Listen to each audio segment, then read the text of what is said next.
Well, welcome again this evening to the Kiltie Band's 24th annual Midwinter Concert. We are so glad you're able to join us today for the musical journey that we're about to take you on. The first piece that we played is an opening concert march titled The Maestro by Eric Osterling. Another word for maestro could be conductor. The word conductor has many meanings, and we're going to be your conductor along this musical ride and journey today. And we're going to be starting that journey in the enchanting region by the Spitzweiner Lake. The rural parts of Ammerland, where you find yourself at the beginning of this journey, combine fields covered with yellow blossoms, lush meadows, seemingly endless country roads, and an exquisite lakeside. Let yourself be lured away on a short musical trip to beautiful Ammerland. Enjoy nature, the lakeside, and the brilliant colors of a unique landscape. This is Ammerland, composed by Jacob de Haan.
It was still on.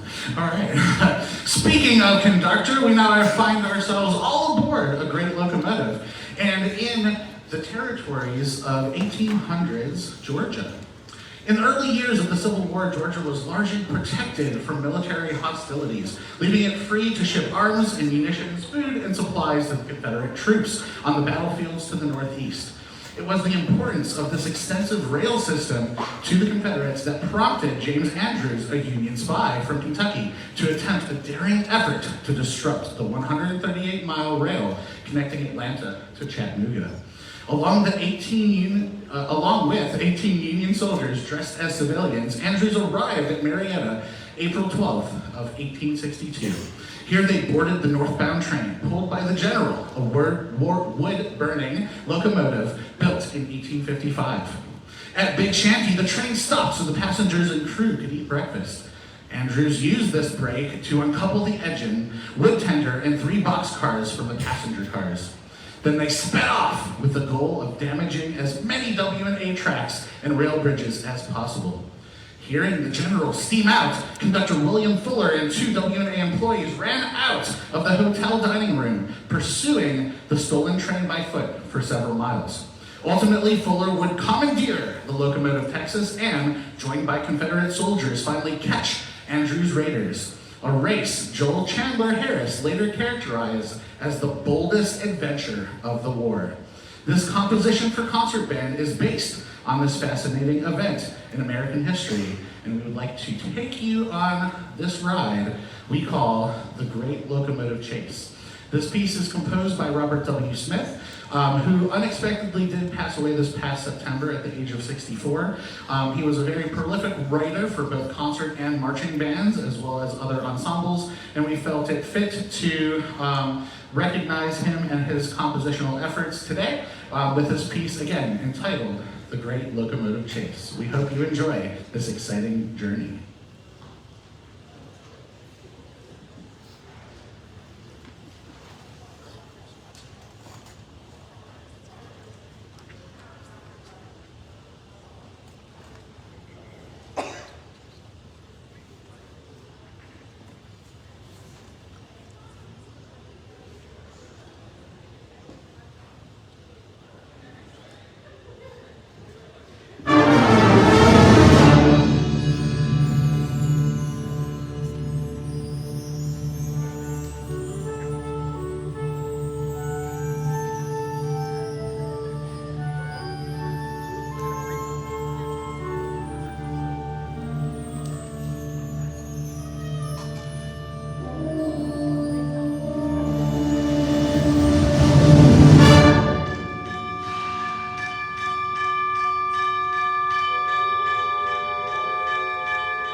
Well, it seems along that wild and crazy train ride, we all survived, but we also picked up some additional passengers. Hey, band! Hey, what? Who would like to say hi to our virtual audience who has come along for the ride? The band would like to say hi to our virtual audience who has come along for the ride. Hi! Speech! There's a delay. Waiting for the speech. And Wayne Chen says hi! Thank you for joining us.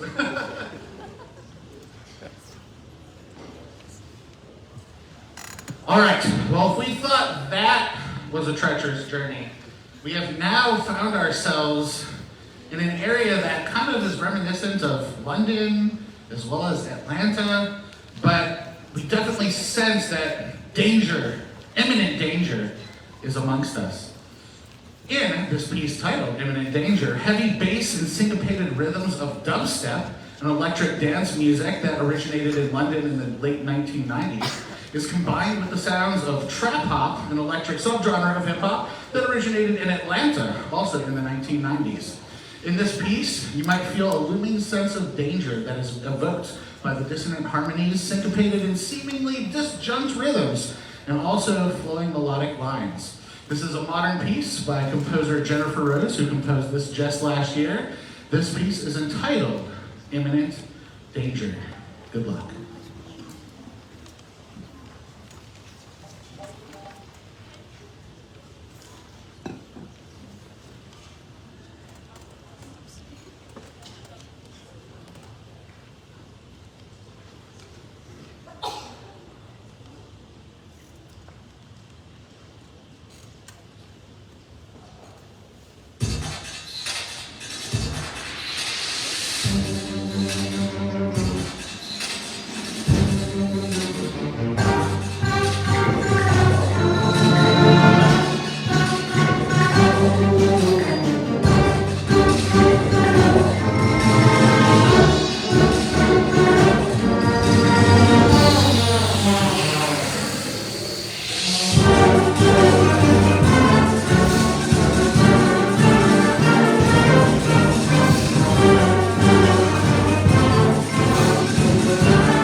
after a couple pretty intense and stressful legs of the journey, we finally have reached an opening and find ourselves viewing the lowest hills of Iowa, which this next piece is inspired on.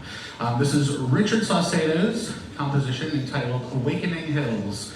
And we hope that your heart rate can maybe slow down a few beats with us as we enjoy the beauty of this majestic composition. This is Awakening Hills.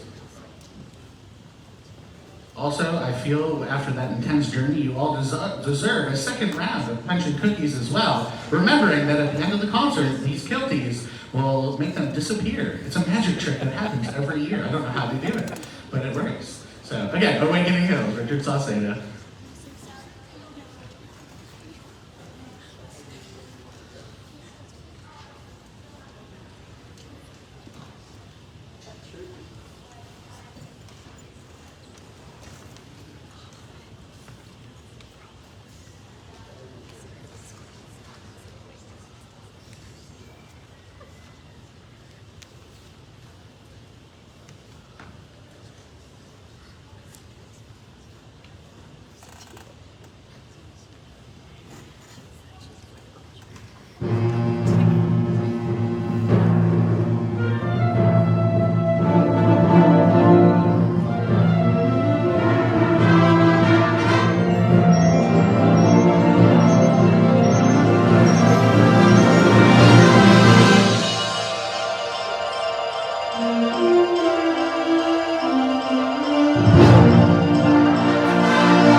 All right, so as we are partaking again in the second round of Punch and Cookies and enjoying the majestic hills that we just encountered, across the hills we hear a reminiscent, repeated melody called a Chaconne.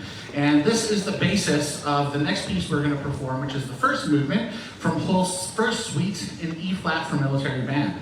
This is one of three movements. The second and third movement, if you like the first, will be showcased at our next performance for Spring Carnival on Thursday, April 11th as the opening performance out there in Kier Commons at 3:30 p.m. So we hope you join us for that as well.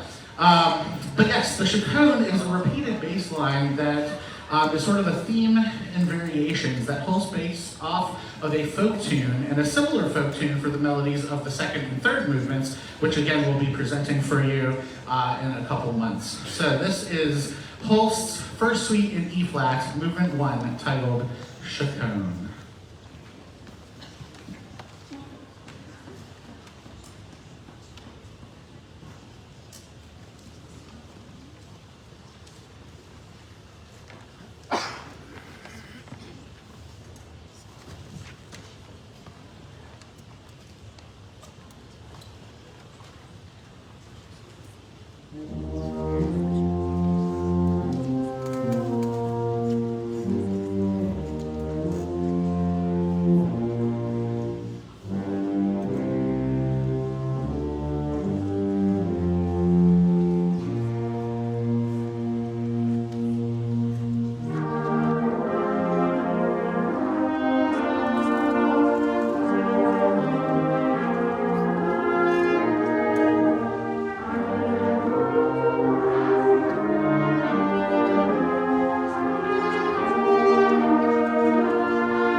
I see there's another birthday back there. So, happy birthday to you too. But not to put your birthday of any less importance. But we have a certain gentleman in the room who just a week and a half ago, on the 13th, turned 20 for the fourth time. The past director of the Kiltie Band, who I had as my director when I was a student, and director of the Kiltie Band for now, I guess, almost half as long, 40 years. I would like to recognize and wish a very happy birthday to Mr. Paul Gerlach.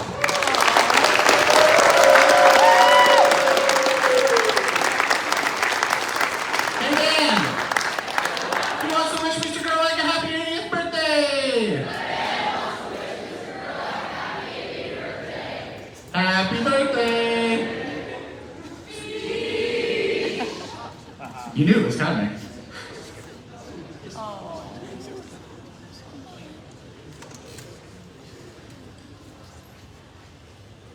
This shows you the power of music. The students that work so hard and study so hard and have so much demanded of them academically, to put the time aside that comes to realize a performance like this is really, really something. You know, the power of music never dies in people. This evening, right before dinner, I got a phone call. It was a student that I had a long time ago, and he was one of the brightest kids I ever taught. He went to MIT. I won't tell you that part, but anyways, he was talking to me about trumpet mouthpieces and about playing and about still saying he's 70 years old. So one of the things I learned on this job is that the students really do. There's a place of strength and music inside them that never really goes away and never really dissipates and never is really put aside. So I appreciate the recognition, Jeremy. Thanks a lot for doing the multiplication tables. And the band was wonderful, sounded wonderful. Thank you, Roy.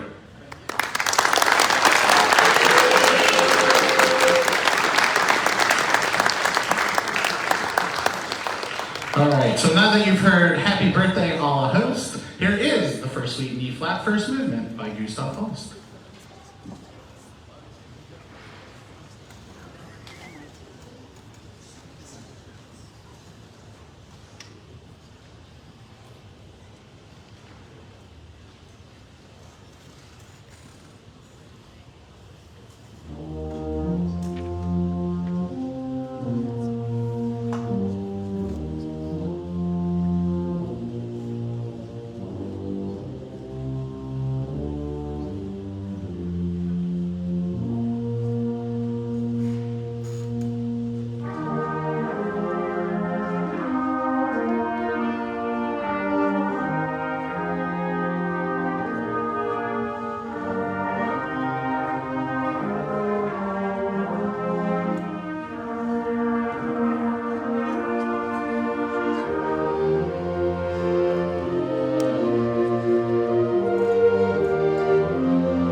last piece on our program. Again, I want to thank you all for coming out this evening, and want to thank you for your continued support of the Kiltie Band and music, as well as athletics here at Carnegie Mellon University. It's great to see big representation from our athletic department, parents, family, friends, and everyone else that has come out to support these students behind me, who amongst the busyness of their schedules and academics and midterms that go from week 2 to week 13, it seems, they are still here experiencing their joy and love and passion for music, and doing that with their Kiltie Band family and each other. If you look at the back of your program, you can see the extensive list of students that we have involved in the Kiltie Band, and I would like to recognize some of the students who have gone above and beyond with their commitment to the Kiltie Band. The first, everyone that has a plus next to their name, was part of the 2024 Kiltie Pep Band, who recently was supporting our basketball team at all of our conference games on Fridays and Sundays. Could I have all of our Kiltie Pep Banders please stand to be recognized?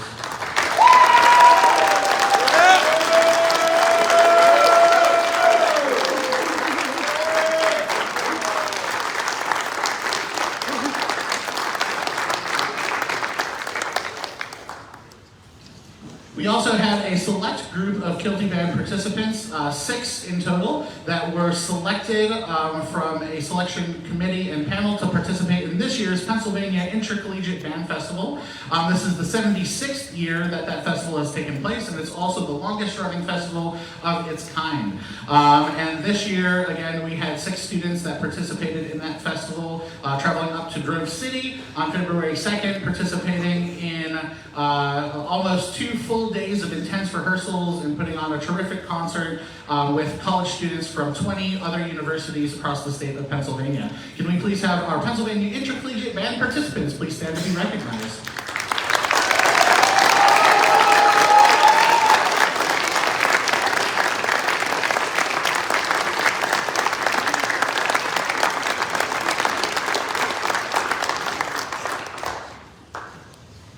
The next group of students I would like to recognize are the ones that, without their time, assistance, effort, commitment, dedication, I could go on and on with a lot of words, to this band, my job would not be as doable, enjoyable, fun, exciting as it is. And I'm talking about our Kiltie Band officers who have committed to going above and beyond their normal commitment of rehearsals and games to make sure rehearsal areas are set up, performance areas are set up, everyone has a uniform and a working instrument, and music that they need, and announcements that are made and are just kept up to date, and we reach out to parents and family from afar through our live streams. And our officer team, I just couldn't ask for a better one to help me to lead and serve the Kiltie Band and its members. Could I please have our Kiltie Band officer team please stand and be recognized?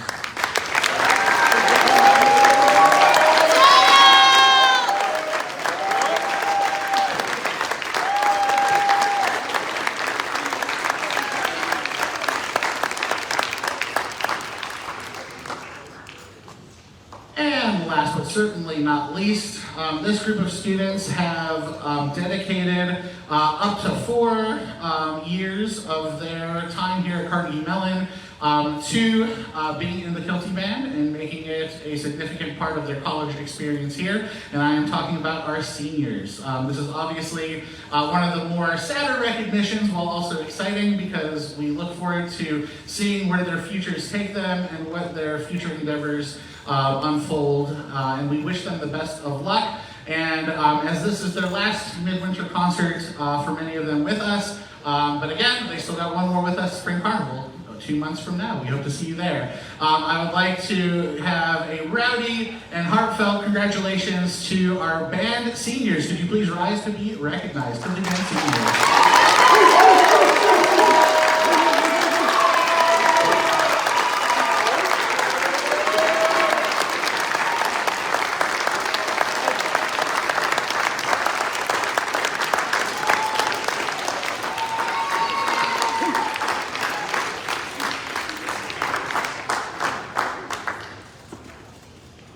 This really is an amazing group to get to work with, and I do want to thank those that helped me get into this position for the privilege and honor and opportunity to be here to work with these amazing students. As you can see, we only have about 7 or 8 seniors graduating, which means, hey, next year we might need to like push the audience back a little bit and maybe get another section of stands to sit in for football games, which is a good problem to have. We're excited about it.